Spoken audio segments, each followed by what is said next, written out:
From now on, we shall be seeing much demolition. The first step in making our cities better places to work, better places to live. It will take great effort and real leadership, but as a people, we can do the jobs. We've mined here for centuries, dug 20 billion tons. Before we're through, the experts say, we'll dig 1,000 billion more. Black Mesa is not on public or private property, but on reservation land. Here, in hopes of economic prosperity, Hopis themselves and the neighboring Navajo tribe signed away mineral and water rights to Peabody Coal Company for the largest open-pit coal mine in the United States. In 1949, the federal government launched an aggressive program to clear the nation's slums.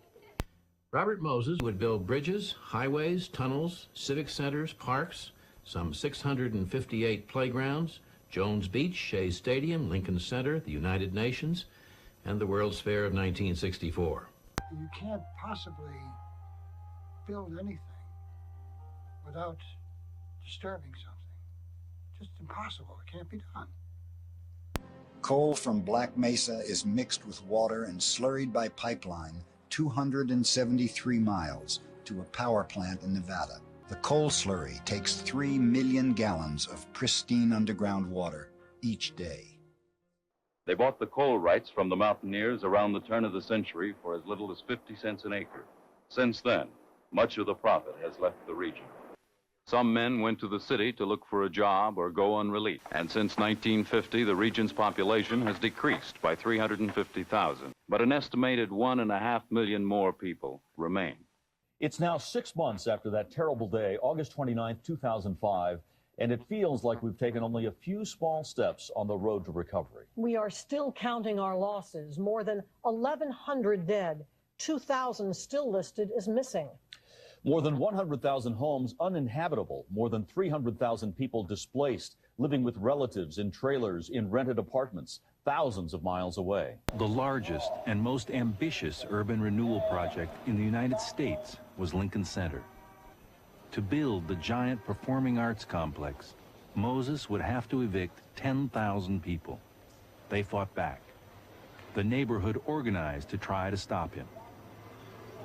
But their battle was hopeless from the start.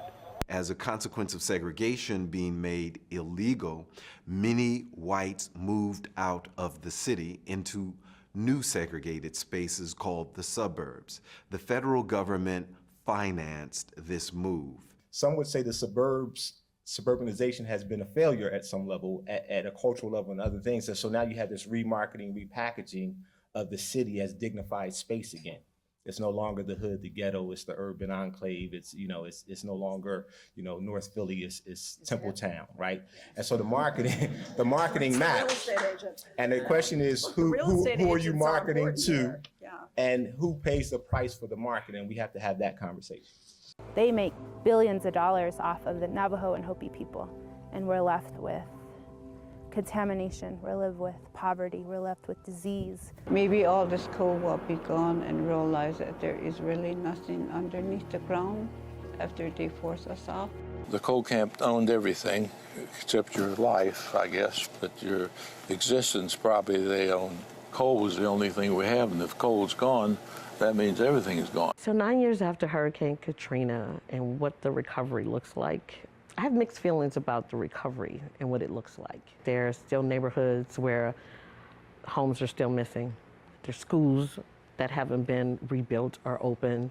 And some people aren't home and can't get home, all because they're still dealing with insurance and what it means to get back in their homes 9 years later. When you think about imperialism, it's always the takeover. I'm gonna come in and I'm gonna create and I'm gonna build. Not even thinking about what was there before. They fled the front lines of this war, knowing that Israel's assault would follow them. In Gaza, nowhere is safe and nobody is immune from the onslaught. By the end of January, close to 90% of the population of the Gaza Strip has been displaced at least once from their homes. There's this kind of dark matter of pain. People live in a kind of heightened fight or flight mode that just that never subsides. They are always on alert. There's always this sort of baseline terror.